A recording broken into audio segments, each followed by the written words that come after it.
শোনো মুমিন, কুরবানির রীতি কথা, আত্মত্যাগের এ মহান উৎসবের কথা।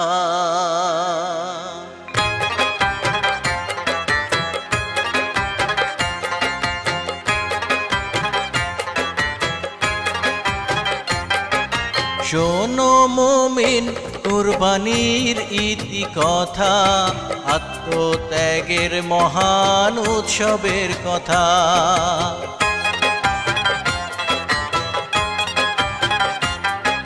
শোনো মুমিন, কুরবানির ইতি কথা, আত্মত্যাগের মহান উৎসবের কথা।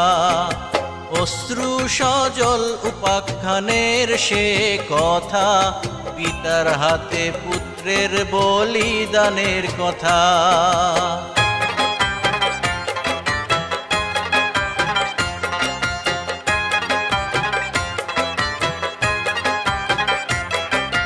ইব্রাহিমের নাম সকল মুসলমানের জানা, নিজের হাতে ইসমাইলের কুরবানির ঘটনা।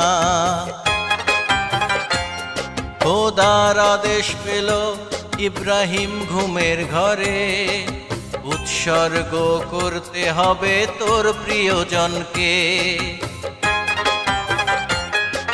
কেঁপে উঠেছিল ভয় ইব্রাহিমের প্রাণ, সবচেয়ে প্রিয়জন যে তার একমাত্র সন্তান।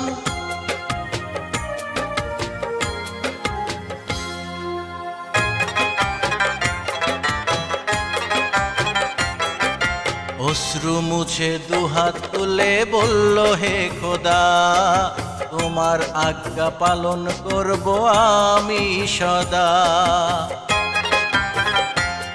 রাসূলের নামে পুত্রকে সে নিয়ে যায়, নির্জন পাহাড়ের এক গোপন চূড়ায়। দু চোখ বেঁধে পুত্রের গলায় সে চুরি চালায়, আল্লাহ তাআলা মুগ্ধ হলেন তার সে দৃঢ়তায়।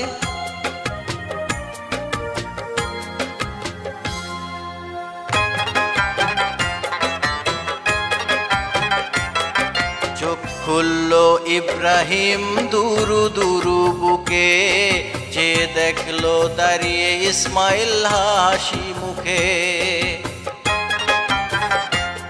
মাটিতে পড়ে রয়েছে গবাদি এক পশু, ইব্রাহিমের দু চোখে এলো খুশির আঁচু।